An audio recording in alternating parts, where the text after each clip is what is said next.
One of the happiest days in my life was in September of 1985 when President Edward Mobley called me to his office and offered me the job of Secretary to the President.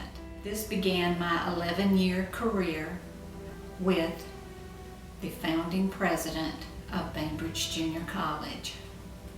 Dr. Mobley was a man of great stature, certainly in his tall, handsome frame, but in many other ways, he was a true Renaissance man.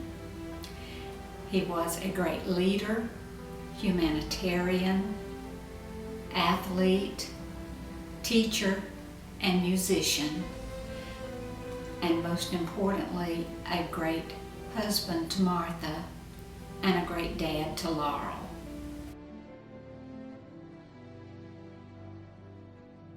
He recognized your talents, he recognized your abilities, he complimented you, he saw to it that you got raises and promotions.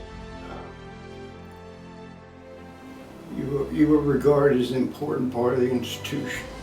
And that was important to all of us, I think. Most of us felt that way.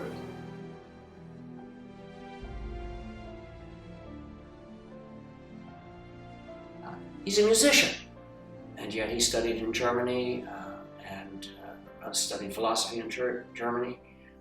He's a musician, but he bowled.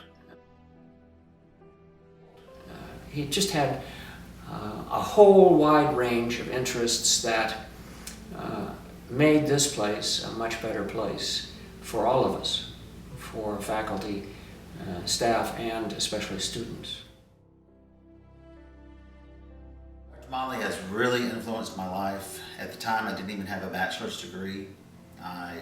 He said, and I said something to the fact that I was getting older. He said, well, you're going to be older anyway, so why not go back to school?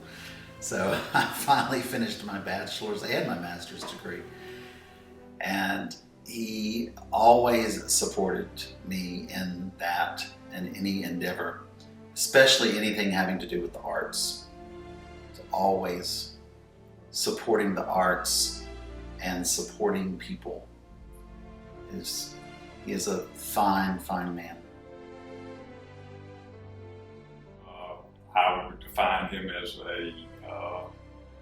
a very good role model and leader, somebody who has remained in our community and been a big part of our community after his time with the college.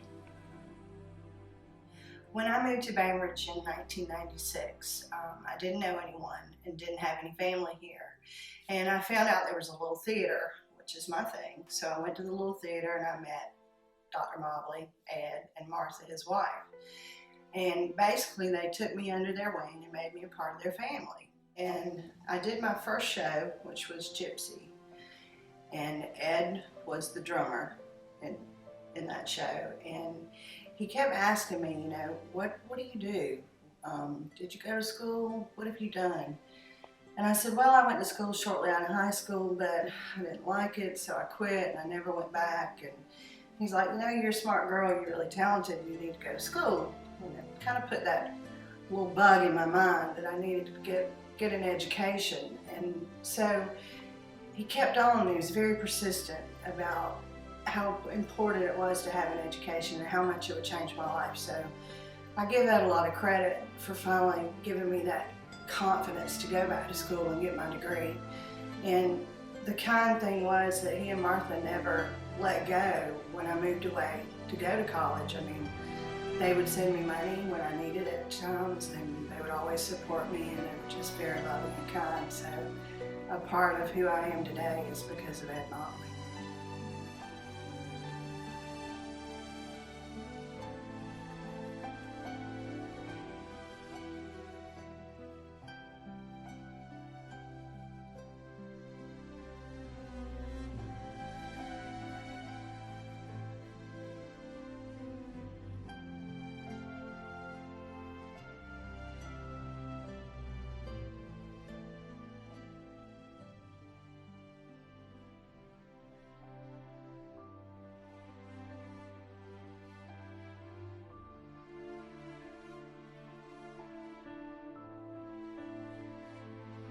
He always felt like the college was an extremely important institution in our community and surrounding communities, and always promoted that, and has given many people the opportunity to better their lives through that. He dedicated his entire career basically to doing that for our community. That's just the kind of person he is. Just a great man. Dr. Mobley was a wonderful boss, a great mentor, and a very good friend.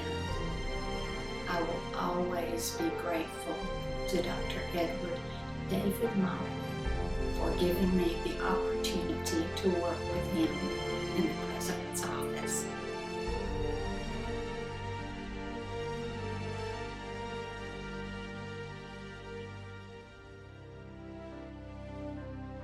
When I think of Dr. Mobley, and I try to think of one way to describe him, I guess what comes to mind is larger than life. You talk to people who were here during the early days of starting this place, and you talk to people for 40 years who had experiences with this place, they really think about Dr. Mobley in a way that really is larger than life. They understand what an impact he had, not just on this college, but really on this whole region.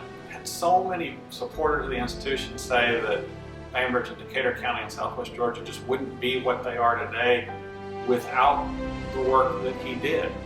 I mean, you think about starting the brass band and what it's turned into today. You think about starting the community theater and what it has turned into today. I mean, all of that came because Dr. Mobley saw that the difference he could make were beyond the walls of the institution.